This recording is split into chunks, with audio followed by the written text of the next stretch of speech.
Hello investor. एक shocking factor आपको बताता हूँ। हमारी भारत की आबादी लगभग 140 करोड़ है और क्या आप जानते हैं इसमें इंश्योरेंस का पेनिट्रेशन कितना हुआ है? ये मात्र सिर्फ 4% है, जबकि जापान, यूएसए, यूके जैसे डेवलप कंट्रियों में ये पेनिट्रेशन 10% से ज़्यादा है। इनफैक्ट चाइना में भी 10% से ज़्यादा है। और इसी गैप को नज़र करते हुए कैनरा बैंक, एचएसबीसी और पीएनबी तीनों ने मिलकर Canara HSBC insurance company limited का निर्माण किया और इन्होंने काफ़ी हद तक पेनिट्रेशन को वो पूरा करने की कोशिश की। अब ये कंपनी 2,500 करोड़ रुपए का आईपीओ लेके आ रही है। चलिए जानते हैं क्या हमारा इसमें पैसा बनेगा। तो चलिए इन्वेस्टर शुरू करते हैं शुरुआत से। कैनरा एचएसबीसी लाइफ इंश्योरेंस के आईपीओ को एनालाइज करते हैं। सबसे पहले हम आईपीओ की डिटेल को जानते हैं।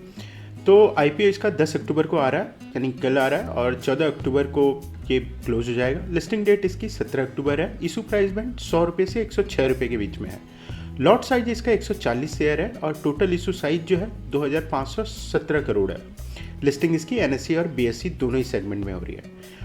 ये complete IPO he offer for sale है।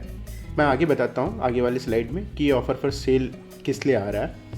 आपका जो मिनिमम इन्वेस्टमेंट लगेगा वो 14,840 रुपये लगेगा एक लॉट लेने में आपको।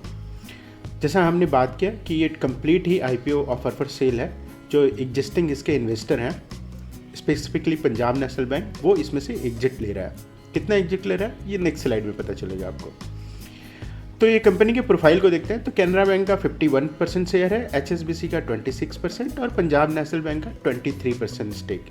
इसी 23 स्टेक को ये एग्जिट ले रहे हैं आईपीओ के थ्रू, सारा का सारा 23%। और फाउंडेड कब हुआ था ये? 2007 में। हेडक्वार्टर गुड़गांव में है। करते क्या है हमें पता है, term plan, unit link plan, endowment, pension, group plan, health insurance, इस तरह की चीज़ें देते हैं। डिफरेंशिएटर इनका जो है रहा है कि स्ट्रॉन्ग बैंक का इंश्योरेंस नेटवर्क है। कैनरा बैंक के ब्रांच को ये लिबरलाइज करते हैं। ट्रस्टेड है, ब्रांड मिक्स है एचएसबीसी जैसे फॉरेन बैंक का, और डिजिटल फर्स्ट अप्रोच होने के कारण कंसिस्टेंट क्लेम सेटलमेंट रिकॉर्ड है।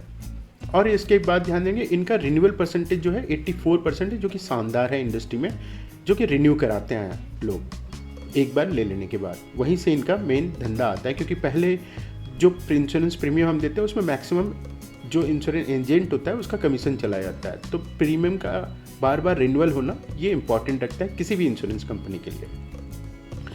अब इसके फाइनेंशियल पे नज़र डालें तो हम टोटल इनकम जो देख रहे हैं इनका 23 से 24 में है और 25 में। 23 से लगातार घटा है, 261 करोड़ था, फिर 240, फिर 234। कमाल की बात है उसके बावजूद भी इबिटा में इंक्रीमेंट है। 149 करोड़ है इस साल और पिछले साल 146 करोड़ था। प्रॉफिट आफ्टर टैक्स में भी इंक्रीमेंट हुआ है, 113 करोड़ पिछले साल था, इस साल 116 करोड़। नेटवर्थ भी बढ़ी है, रिजर्व और सरप्लस बढ़ा है और एसेट भी बढ़ा है। ध्यान देने बात है मैंने इसमें बोरिंग नहीं रखा है। तो इंश्योरेंस कंपनी में बोरिंग नहीं होता है, आपको उसमें एसेट रखना पड़ता है पहले, फिर जाके उसका लाइसेंस मिलता है। अब सेल्स ग्रोथ देखेंगे तो इसका माइनस में 3% है, प्रॉफिट ग्रोथ प्लस में 3% है। डेट इक्विटी जीरो रहेगा क्योंकि डेट रहता ही नहीं है इनके पास, इक्विटी जीरो है। रिटर्न ऑन इक्विटी 7.71% है, ठीक ठाक है, not bad not good. Pir comparison analysis करते हैं फिर पता चलेगा ये कहाँ स्टैंड आउट कर रही है। तो कैनरा बैंक ने, एचएसबीसी ने अपना 1.23 का ईपीएस यहाँ पे दिया है। वहीं आईपीओ के लिए जो पी रेंज दिया गया है ना, वैसे ही इसका वैल्यूशन भी पीर कंपनियों के सिमिलर रेंज में भी होना चाहिए।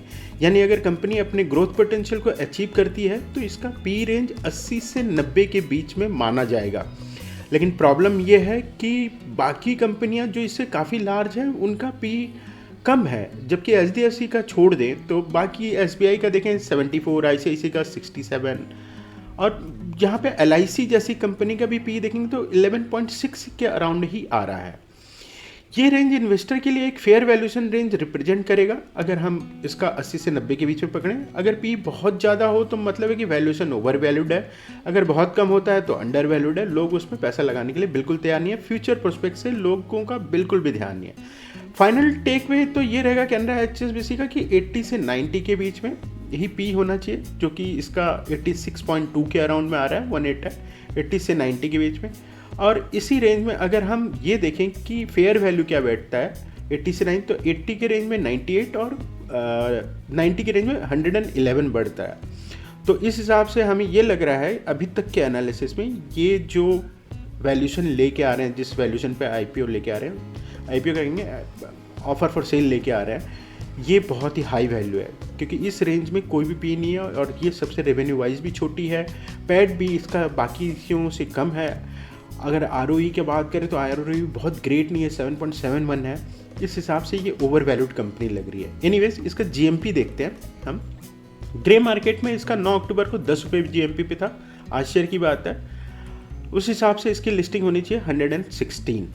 गौर करिएगा, इन्वेस्टमेंट की जल्दी नहीं, 14 तारीख को बंद हो रहा है, 13 तारीख को देख लीजिए GMP, उसके बाद ही कोई फैसला लीजिएगा, उससे पहले बिल्कुल भी नहीं। वैसे भी लॉटरी सिस्टम में मिलता है, ऐसा नहीं है कि पहले आओ और पहले पाओ वाला सिस्टम, तो लास्ट दिन ही अप्लाई करना। बस एक बात का ध्यान रखिए, 4 बजे से पहले कर दिएगा, 3 साढ़े 3 के अराउंड में, ताकि आपका IPO लग जाए टाइम पे।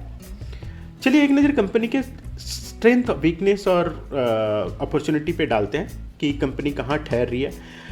स्ट्रॉन्ग बैकिंग है कैनरा बैंक का और HSBC का, जैसे हमने देखा, गिविंग क्रेडिबिलिटी और ट्रस्ट दे रहा है। ये रोबस्ट बैंक का नेटवर्क है, कमाल की बात है, 15,700 नेटवर्क ब्रांचेज हैं इनके जहाँ से ये कर रहे हैं। सॉल्वेंसी रेशियो बहुत अच्छा है इनका, 200.42% है। रेगुलेटरी का 150 के आसपास रहता है। सॉल्वेंसी मतलब अगर अचानक से इंश्योरेंस के बहुत सारे क्लेम आ गए तो ये दे पाएंगे कि नहीं पैसे, उस हिसाब से अच्छी कंपनी है। कोई डेट नहीं है कंपनी का। एसेट अंडर मैनेजमेंट है 4.36 लाख करोड़ के अराउंड में। हाई परजेंटेंसी रेट है, जैसा हमने बताया था कि 84% के अराउंड में वापस से कस्टमर रिन्यू कर रहे हैं इसकी पॉलिसीज़ को। वहीं अगर हम वीकनेस की बात करें तो बहुत डिपेंडेंट है, मैंने 87% धंधा केवल बैंक का इंश्योरेंस से ही आ रहा है, मतलब जो कैनरा बैंक का ब्रांच का नेटवर्क है वहीं से आ रहा है, तो उसके ऊपर डिपेंडेंसी है। स्मॉल मार्केट शेयर है। अगर बड़े प्लेयर की बात करें, SBI लाइफ, HDFC लाइफ और LIC को तो हम भूल ही नहीं सकते, हर घर पे ही है वो। नेगेटिव पैट हुआ है रिसेंटली, इंडिकेट कर रहा है कि प्रॉफिटेबिलिटी में थोड़ा इनका चैलेंज है। वहीं अगर अपॉर्चुनिटी की बात करें तो इंडिया में लाइफ इंश्योरेंस का बिजनेस सिर्फ 4% है GDP का, जो कि ह्यूज ग्रोथ पोटेंशियल दिखा रहा है। राइजिंग मिडिल क्लास के इनकम के साथ साथ लोग इन सब चीज़ों पे जो एसेंशियल तो है पर उनको लगती है कि ये डिस्क्रीट इनकम है, फिर भी लोग इसमें इन्वेस्ट करते हैं, तो वहाँ मौका है कंपनी के लिए। कंपनी का नेटवर्क ब्रांच बहुत अच्छा है टायर 2 और 3 सिटी में, तो वहाँ ये अपना पुश करने का इंश्योरेंस सोच सकते हैं। इंक्रीजिंग प्रेफरेंस है इनका फाइनेंशियल एसेट के लिए, ट्रेडिशनल सेविंग लाइक गोल्ड के लिए, मतलब कंज्यूमर के बिहेवियर और टेस्ट में चेंजेज हो रहा है, जो कि इंश्योरेंस के लिए ग्रोथ करेगा ही। साथ ही साथ गवर्नमेंट ने 0% अब GST भी कर दिया, तो ग्रोथ होना चाहिए इस सेगमेंट पे, इस पूरे सेक्टर में। मैं इस कंपनी की बात नहीं कर रहा, इस पूरे सेक्टर की बात कर रहा हूँ। वहीं अगर हम थ्रेड देखें इसका, तो रेगुलेटरी चैलेंज है, किसी भी तरह का ऊंच नीच होने पे कंपनी के रेवेन्यू पे सीधे इम्पैक्ट आएगा। मार्केट वॉलेटिलिटी प्रोडक्ट लिंक है इनका, जिसकी वजह से हमेशा ऊपर नीचे रहता है। इकोनॉमिक स्लो डाउन में सीधा सा बात है, प्रीमियम या तो रिड्यूस करने पड़ते हैं इनको, या फिर प्रीमियम मिलते ही नहीं है। कंपटीशन इसके लिए सबसे बड़ा चैलेंज है, इससे अच्छे प्लेयर हैं। कैन बैंक का आपने बहुत कम नाम सुना होगा, इंश्योरेंस सेक्टर में है भी कि नहीं, न तो ये ऐड कर रहे हैं, बाकी बहुत ट्रिमेंडस तरीके से ऐड करते हैं। आप किसी ब्रांच में चले जाइए, वहाँ पे आपको कोई ना कोई बैंक का इंश्योरेंस वाला बंदा मिल ही जाता है। ठीक है दोस्तों, ये कंप्लीट एनालिसिस रहा। लास्ट डे देखना है क्या GMP है, उसके बाद ही कोई फैसला लेना, उससे पहले नहीं। तो आपको वीडियो पसंद आया तो लाइक करें, शेयर करें और कमेंट करें। Thank you.